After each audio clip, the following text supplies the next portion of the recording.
Hi, I'm Christina. Welcome to Soundwave TV. We're here with heavy metal overlords. I like that overlord part. Yeah, do you feel like an overlord? I do now. If you were to say, reign over a kingdom, what would be your first order of business? Make sure all the metal bands play stuff correctly and don't make crappy music. Do you feel that there's been a bit of a quality shift? I think maybe in the internet era, people have gotten lazier. Do you agree? I believe they have, yeah. Quality of music, they depend too much on computer software to fix everything, and it just doesn't sound natural. So have you guys been writing any new stuff of late?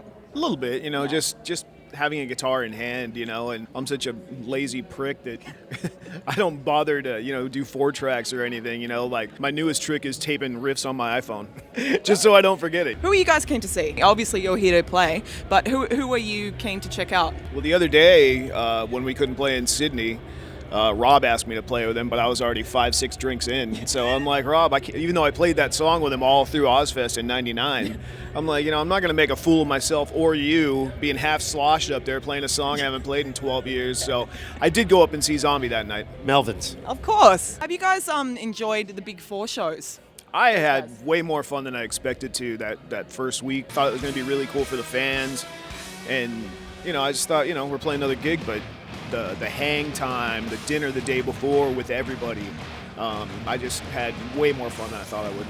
Probably my biggest new friend is Lars, because we hung out quite a bit, me and Dave and Lars. And, if there was anything going on in town, Lars would hit up Dave and say, you and King come out, and we had a good time. It's 25 years since Rain in Blood. I mean, what's left? Would you ever do like some sort of crazy rock opera or anything really mental like that, or is that lame? I think when you play with a orchestra, you're just masturbating yourself, and saying, we're king of the world, let's go play with an orchestra. Sorry, Metallica, but unfortunately you did that. But, there's so many bands that do it just, it's just masturbation, man. It was good before that. So how's Gary been to play with? He's amazing. He's been phenomenal. He's got the songs down. He's got the leads down. He's really tight. He stepped up. He is awesome. I'm very, very excited. He was my first choice, and he jumped right on board, and, I don't know where I would go if I had to pick somebody else. Could Exodus be if there was a big 5, would they be the fifth wheel, the fifth hand? That's hard to say, because you got Testament. A little less history, you got Machine Head, who are just gigantic, and, I wouldn't call ourselves a big 4. Do you think it's a bit lame? I think it's dated, because at the time we were the big 4, and now to say it, it's like, well, what about these other bands? I'm like, I didn't make this up. I'm just part of it, Yeah. What's your best drummer joke? I don't tell any, because I got the best drummer on the planet. Do you remember the first rehearsal you guys ever had? I think it was at Dave's place. I knew that he was a good guitar player, and I knew he had a bunch of guitars. I was delivering pizza at the time when I met Carrie, so. Did you have any idea how awesome he was? None. Now, there was some talk 10 years ago that you were hesitant to get him back in the band. Is that true, or is that just internet talk? Absolutely, and I've told Dave, I'm not going to sit here and lie about it. We've been apart for like 11 years or something. In my eyes, number one, I had no idea if he could do it. Yeah. And he came back and, right away, I'm like, yeah, this guy could do it. What did you kind of bring back from Phantom S? Wow. How easy stuff can be. You can just create a little more freely and easier knowing, what I've learned from Phantomus. How does it feel sort of being back with the guys you kind of started the band with? It's awesome, and funny story, to give you an idea, John Jackson, who's a booking agent for all the territories, he asked us to play the Rain and Blood album years ago, and we just never saw the importance of it, it didn't make sense. And then he suggested it after David come back to the band. I went, that's not a bad idea, and we did that, and we've done Seasons. We kind of initiated that play a whole record kind of thing. Will you guys come back on a full headlining tour later this year? I know especially fans in Sydney would be pretty excited. I want to come back to Australia anytime Australia will have us. We'd like to say on behalf of all of Australia that we'd like to have you at least once a year. Get the local promoter to bring us over. Other than the long-ass plane flight, I love it here.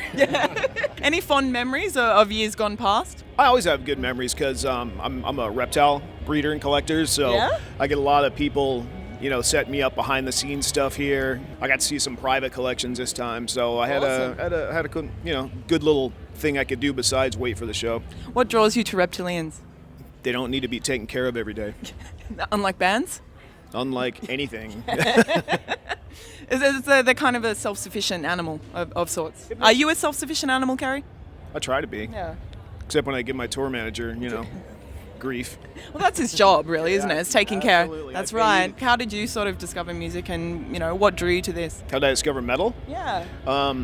It was kind of a roundabout thing because I had 2 older sisters and no means of, friends that knew what metal was. So, I mean, the silly thing is I probably found metal by hearing Judas Priest on the radio for the stupid song like Living After Midnight or Breaking the Law, I'm just not down with the commercial stuff. So I get the record thinking, the singer's awesome, the guitar players are awesome. And then you hear Rapid Fire and, the real metal songs. And that was my intro, I guess. Do you have much of a relationship with Rob? Or? I saw Rob do a solo tour recently. And, I'm looking forward to seeing Priest this year because they've announced it's probably going to be their last run. So I'm trying to be a part of it any way we can. How about you, Dave? How did you actually discover? Let's go. I'm just, resetting. Yeah. Let's go back to the beginning. I think it started with the real, early metal rock bands, which was like, Zeppelin, Hendrix. I would search out the heavier songs. The Wonton song, the Immigrant song from Zeppelin, or Purple Haze or Fire from Jimi Hendrix. It was always the heavier ones that I liked. So as music, evolved, I always, gravitated towards the music that was a lot heavier. Yeah, well, like people like Ahmet Ertegun who signed Led Zeppelin, do you think there are people like that anymore, who take risks? Will there be, is it as creative as it was back then now, do you think? Or no, I think, they try to sign things that are safe, that's safe for them to sell. They don't go out on a chance and say, hey, give this band a chance, and see what happens. You guys have had a pretty good run now. Yeah. What keeps you excited sort of playing shows these days? I can't wait to get on stage because we've been off for 4 or 5 days, and I can't wait. Because that was really sad in Sydney what happened and stuff. We were all there warming up, and then you get the plug pulled out, and it's. Is Tom okay? He looked good the other day. Oh, good. I got to see Slayer, and Slayer is the real deal. No messing about. No messing about, no compromises. Slayer has always stayed true to what they do, which is a very reassuring, comforting thing. It's like a chicken pot pie that's not too hot. When you make a chicken pot pie, you first pull it out, you're so hungry, you just stick it in your mouth and burns the shit out of your mouth.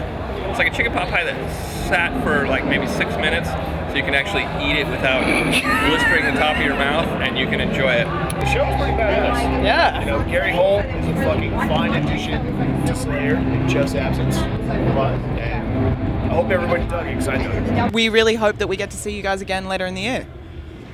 This is Dave Lombardo. Kerry King from Slayer. Soundwave TV.